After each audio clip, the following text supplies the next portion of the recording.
Duna 2 chegou arrebentando no Brasil com a sua estreia antecipada. Eu fui conferir de perto essa obra-prima do cinema e saí, galera, impactado. Que filme, que continuação, que obra. Bom, capota por cima desse like, se inscreve aqui no nosso canal para acompanhar todos os nossos conteúdos. Todas as minhas impressões a respeito de Duna 2 você confere agora depois da vinheta. Pra vocês que acompanharam o primeiro filme da saga, você sabe o tom épico que aquilo teve, né? Era uma mistura de ficção, de fantasia, muita areia e uns vermes gigantes rastejando por debaixo da terra. Essa seria a perfeita descrição pra alguém que é super leigo no universo de Duna, né, galera? Alguém que talvez aí ia confundir com um filme de sessão da tarde, aí Ataque dos Vermes Malditos, por exemplo. Mas agora eu vou dizer pra vocês, confundir o Shai Hulud com o Ataque dos Vermes Malditos, olha... Não. É muita coisa, uma atrocidade. Isso seria um assassinato de proporções inenarráveis a respeito dessa grande obra. Pô, tô falando bonitão, hein? Nós já estamos merecendo like aqui, só por eu ter aí me puxado aqui no meu vocabulário hoje. Vocês precisam vir comigo nessa, hein? O primeiro longa, galera, levou inclusive 6 Oscars aí, rapou toda a categoria técnica lá em 2022 e eu acredito que essa nova obra vai ampliar esses ganhos porque tá demais. Eu confesso que até a primeira vez que eu assisti Duna foi uma coisa meio meh, né? Eu não tinha muita noção do que era o universo de Duna, então era aquela coisa assim, eu olhei aquele Timotinho magrinho, né, parecendo o caçador de trolls lá, porque o Timothée Chalamet não tinha muita expressão pra mim. Eu olhei e achei o filme um pouco confuso, confesso pra vocês, mas depois que eu fui atrás de entender o que era o universo de Duna, eu fiquei maravilhado, galera. Assisti pela segunda vez, pensei, cara, que obra, né? Óbvio que desde o primeiro momento que assisti eu não duvidei do CGI nem da capacidade técnica do filme, mas a respeito assim da ficção em si, eu achei o filme um pouco parado, o roteiro ele era um pouco meio confuso, né? A edição também dava uns espaços de tempo que não explicava muito bem pra gente, os saltos no tempo, então tudo aquilo me deixou um pouco confuso pra mim que não conhecia a obra. Agora depois que eu entendi o que era o universo de Duna, galera, o Chalamet entregou demais. Olha, que atuação daquele rapaz já na obra 1. As visões que ele tinha, toda aquela parte dos sonhos dele, os conflitos internos por saber que ele teria que herdar toda aquela, né, aquela pressão da casa Atreides, porque ele era o herdeiro ali do pai dele, também os dons que ele recebeu da mãe dele por ser uma Bene Gesserit, tudo isso aí era uma pressão que causava nele, então a gente percebe que o filme evoluiu muito bem. Eu já vou começar falando de Duna 2 aqui, que não tem muito espaço de tempo entre um e outro, ele já inicia no mesmo contexto do final da parte 1, ali onde o Paul Atreides, né, o personagem do Timothée Chalamet, conquistado o direito de permanecer no clã dos Freeman após derrotar o guerreiro James que fazia parte do clã. Ali naquele momento ele é levado por Stilgar, né, um personagem do Javier Bardem. Aliás, quero fazer uma pausa aqui, né, galera? O que aconteceu com o Javier Bardem? O cara entrou com tudo em Hollywood, tá disputando papéis incríveis e aqui ele entregou demais em Duna, né? Toda a situação que envolve ele ganhou um protagonismo nesse filme, os arcos que envolvem ele, o envolvimento que ele tem com as outras personagens é incrível. Então, de parabéns. E o Stilgar então leva, né, o Paul Atreides então e a sua mãe, a Lady Jessica, pra o clã, enfim, pra apresentar lá pra galera que são os sábios. Chegando na casa dos Freeman já começa a rolar uma treta ali, porque o Stilgar acredita que o Paul Atreides, ele é o escolhido de uma profecia antiga que falava, né, do Lisan Al-Gaib, esse grande messias, enfim, esse profeta messiânico que viria e salvaria os Freeman de toda essa opressão que eles sofrem de outros povos. Agora o que parece é que o Stilgar ele costumou acreditar em outras pessoas, porque tem uma risada que ocorre ali, uma situação assim no sentido de assim, outro que você tá trazendo pra gente. Então o que parece, o que dá a entender é que ele tem essa fé muito grande nessa profecia e já se enganou com outras pessoas, então faz com que as pessoas desconfiem do Paul Atreides nesse momento, acreditando que ele não pode ser esse personagem messiânico. Bom, daí pra frente, galera, tudo que vai se desenrolando nesse filme, nessa obra-prima que o cinema entregou pra gente, é muito insano, galera. Agora, sabe o que é mais insano do que todo esse desenrolado Duna 2 pra gente? É esse like que você vai deixar nesse vídeo. Você vai deixar esse like aí pra gente, vai se inscrever nesse canal. Viu até aqui, já viu que a gente tem conteúdo pra entregar pra você, então continua aqui, comenta aqui o que você achou ou quais as expectativas que você está gerando pra ir até o cinema pra assistir essa obra. Bom, não vou dar mais spoiler a respeito da parte 2, prometo pra vocês, galera, o que eu quero gerar nesse vídeo aqui é que você sinta muita vontade de ir até o cinema pra assistir essa obra que tá perfeita, você não vai se arrepender. Mas assim, na minha opinião, galera, vocês não vão ao cinema pensando que vocês vão encontrar um filme que vai quebrar tudo. Isso aí, se vocês quiserem, vocês têm que assistir, sei lá, Velozes e Furiosos aí. Não vou falar muito porque senão os fãs do Velozes e Furiosos vão me quebrar a minha cara. Mas é um filme que tem muita ação, né? Poderia citar outros aqui. Mas não, pra quem assistiu o primeiro filme sabe que ele segue uma fase assim de entregar as informações de uma forma cautelosa. Esse filme tem 2 horas e 46 minutos. minutos. Então, é claro que todo mundo que produziu esse filme teve tempo pra desenvolver tudo que está se propondo, enfim, né? Agora, o que dá pra gente dizer com toda certeza é que a edição acertou muito mais do que na primeira vez. Até porque o primeiro filme, ele tinha uma preocupação de abrir os arcos, explicar quem eram os personagens, quem eram os Shai Hulud, quem eram as casas Atreides, Harkonnen, né? A casa Corrino, por exemplo, que era do Imperador. Quem eram esses povos? Quem eram essas pessoas? O primeiro filme, ele precisou desenhar isso. Nesse segundo não tem mais essa preocupação. Nós percebemos aí que os editores, enfim, toda a galera ali, quem roteirizou, enfim, quem adaptou esse roteiro, não tinha mais essa preocupação. Então o filme, ele caminha de uma forma melhor. Outra coisa que dá pra citar também é que logo na sequência de uma cena mais lenta, mais explicada, nós já vimos uma cena mais quebra-pau. Então é mais difícil da gente ficar assim mais, né, dormindo na sala de cinema, como muita gente falou a respeito do primeiro filme na época que lançou lá em 2021, 2022, né? Aqui não. Aqui você já olha as cenas explicadas, tem todo um contexto histórico sim, segue a mesma saga épica, mas também tem muito mais cenas de ação. A trama cresceu demais, galera. Quando terminou o primeiro filme, a gente tava assim com muita vontade, né? Acho que todo mundo que assistiu o primeiro filme tava pensando assim, o que será que vai acontecer no segundo, né? Por exemplo, vocês lembram que lá no final do primeiro filme tinha aquela cena que o Paul enxerga, né? O cara lá domando, enfim, montando em cima, né, de um dos vermes gigantes lá, enfim, dos Shai Hulud, e a gente fica pensando, será que isso vai acontecer? Será que isso vai acontecer com o personagem do Chalamet, né? Será que o Paul Atreides vai montar num verme daqueles, num Shai Hulud? Será que isso tudo vai acontecer? O que vai acontecer com a parte messiânica dele? Como é que vai ser, por exemplo, o romance dele? Vai acontecer esse romance com a Shani, que é o personagem da Zendaya? Será que não vai? Né? Qual vai ser o arco que vai ser construído em cima do personagem, enfim, da Rebecca Ferguson, né, que é a Lady Jessica, a mãe do Paul Atreides, que é, né, uma Bene Gesserit ali, tem toda aquela situação delas acreditarem, delas propagarem toda aquela cultura e aquela fé messiânica, né? O que vai acontecer? Eu não sei, eu terminei o primeiro filme pensando em tudo isso, e acredito que você que assistiu também. Outra coisa que a gente pensava é, será que as visões dele iam se ampliar? Porque agora o Paul tava ali, né, em Arrakis ali, então, ele tava tendo mais contato com o melange, que é aquela especiaria que a gente vê misturada lá na areia, que na verdade é o maior motivo de briga pelo território de Arrakis, porque só existe essa especiaria ali, e por conta disso é que os Harkonnen estão ali, é que o Imperador determinou que houvesse essa extração, porque é a especiaria mais procurada do mundo. Só que essa especiaria, ela tem substâncias psicotrópicas, e fazem com que a visão das pessoas se amplie, e esse é o caso do Paul Atreides, que tem ali toda essa coisa de enxergar o futuro, de sonhar com as coisas do passado e do futuro, fica esse saltos temporais que foram confusos na primeira obra, né? Até pelo contexto do que se apresenta. Mas para que serve o melange, Bruno? Pois é, além de ser uma substância psicotrópica que permite inclusive que eles façam viagens interestelares dentro desse universo de Duna, serve até para tempero de comida, se utilizado em quantidades menores. Então acaba sendo utilizado para tudo.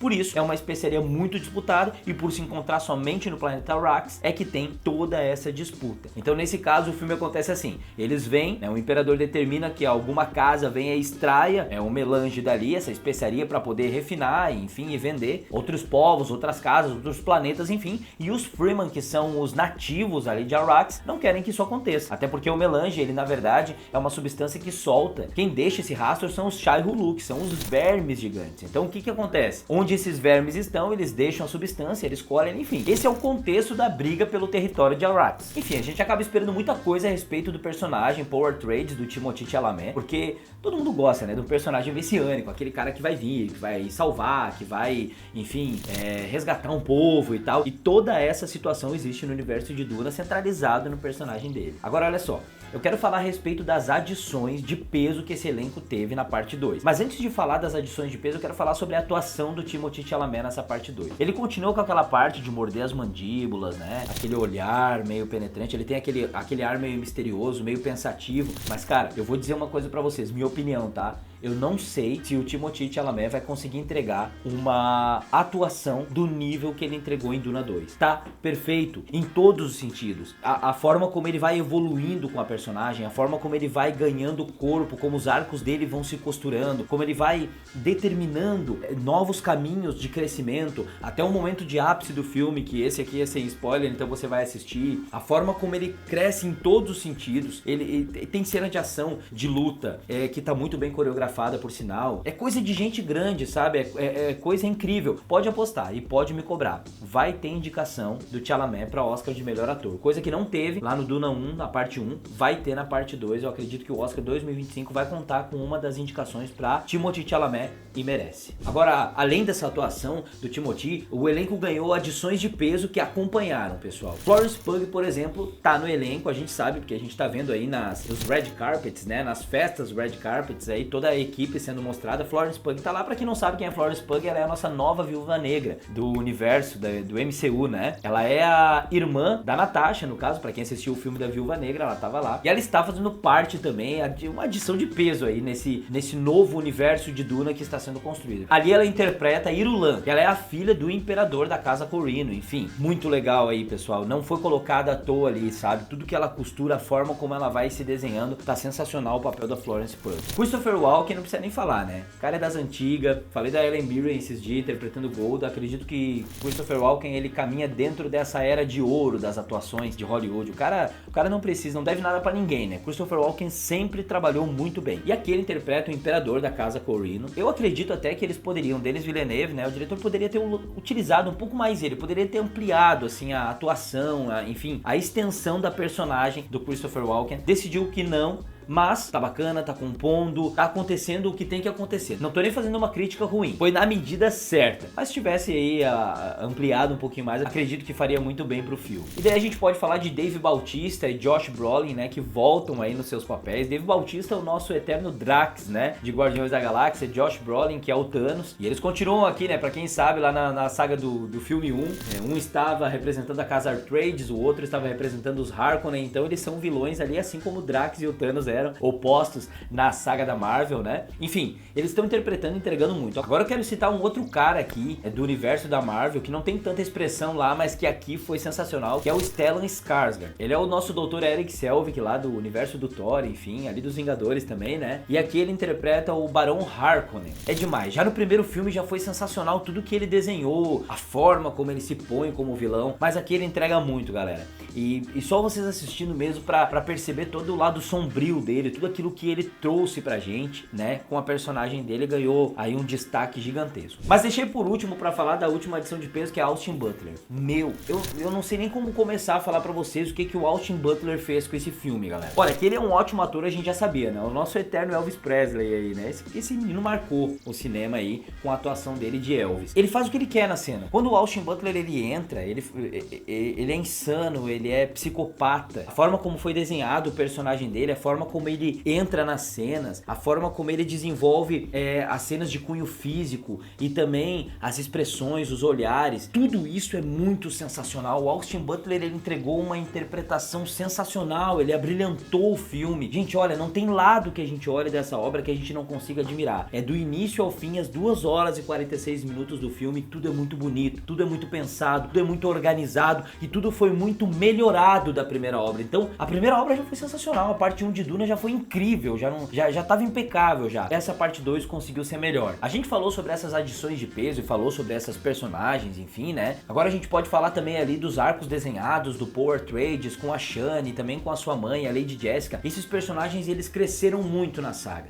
As tramas foram mais desenvolvidas, tudo isso proporcionou que eles também entregassem uma atuação melhor. Zendaya, né, gente? Ela sempre é boa no que faz. Em todas as obras que ela atuou, ela entrega muito. E nesse filme não foi diferente, nós já sabíamos que ela ia ganhar um espaço maior na saga, já era previsto, e de fato ela ganhou. Então a obra tá sensacional, tá impecável. Pra quem entrou agora na obra, pra quem já estava, tá tudo muito bonito, pessoal. Isso falando a respeito das atuações. Agora falando a respeito de categorias técnicas, olha, você pega a fotografia desse filme. É sério, é que parece que eu tô aqui falando pra vocês estão pensando assim, mas o Bruno tá exagerando. Não, tem gente aí dizendo que é o melhor filme de ficção científica de todos os tempos. Eu achei um pouquinho de exagero, assim, porque quando você pega e diz assim, essa obra é a melhor de todos os tempos, cara, como é que define, né? Tem tanta coisa legal, mas de fato é um dos melhores filmes de todos os tempos, com toda certeza. E nós podemos dizer que é um dos melhores filmes que entregaram pra gente nesses últimos tempos, até porque a indústria cinematográfica tem nos entregue coisas muito ruins, né? Coisas muito mal feitas nesses últimos tempos. Então quando você sai numa sala de cinema sorrindo, pensando, cara, ainda dá pra confiar, ainda tem gente trabalhando bem, assim, é muito interessante. E é isso que a gente encontra em Duna. A fotografia de Duna tá tão incrível, e eu até conversei com o Thiago e disse assim, Thiago, merece um Te Julga esse filme, porque ela tá incrível mesmo, sabe? Quando você pensa assim, não foi colocado lá uma cena preto e branco só por colocar, não. Ela consegue trazer sentimento. Quando você pensa assim, como é que você direciona lá, quando vai falar dos Harkonnen, por exemplo, que são esses personagens que são mais voltados, são os vilões, vamos dizer assim, dessa saga, né? Cara, dá todo sentido pra aquilo ali. Aquela coloração, aquela desbotada que eles dão na fotografia, parece que você consegue transitar no filme e entender o sentimento que Denis Villeneuve quis passar pra gente por meio da fotografia. Aí a gente pega a edição do filme, que mesmo tendo esses lapsos temporais, ela não te deixa vagando. O filme é muito bem construído. Você pega design de produção, esse filme tá lindo em todos os momentos. CGI, meu Deus, o que eles entregaram pra gente de efeitos visuais? Você não consegue encontrar defeitos, você olha em todo o tempo pra todos os cantos da tela e você não encontra defeito nessa obra. Então, realmente, Duna 2 tá incrível e tá valendo muito a pena assistir. Não somente pelas atuações, não somente pelas adições, não somente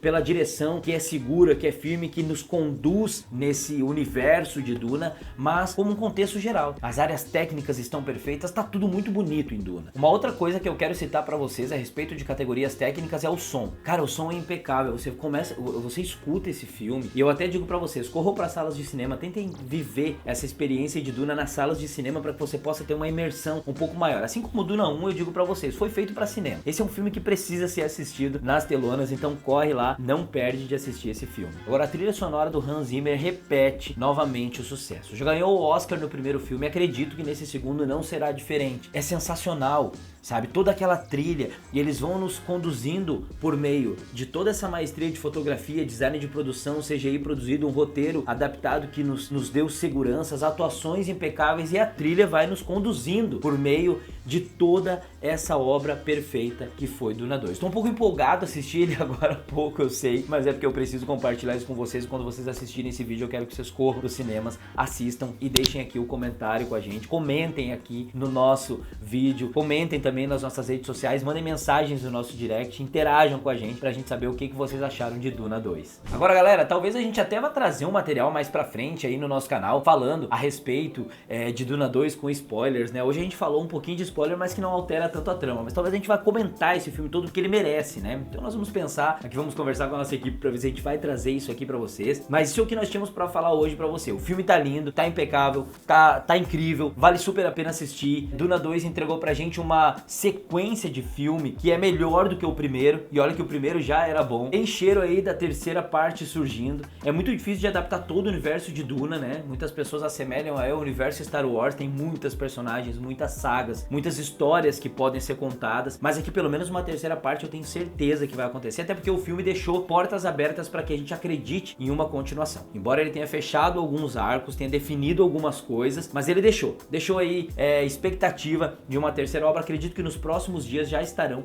anunciando a respeito de uma continuação aí. Vamos ter um Duna 3 e isso vai ser sensacional, galera. Eu já saí com vontade de assistir mais, né? Então assistam mesmo, era isso que eu queria compartilhar com vocês aqui. Antes de sair desse vídeo, se você chegou até aqui com a gente, não esquece de capotar por cima desse like, deixar o seu comentário, nos seguir nas redes sociais, acompanhar todos os conteúdos que a gente tem aqui, assista os vídeos anteriores, porque vale super a pena. A gente tá trazendo muitos conteúdos aqui pra você e nós do Comic News é isso que nós queremos. Conversar com você, trazer propostas de entretenimento pra você, até porque a vida não é só trabalho, né, gente? Então a gente quer aqui trazer pra você propostas de entretenimento de qualidade e é isso que o Comic News tem pra entregar pra você. Então agora até o próximo vídeo, galera. Terminamos aqui. Fui!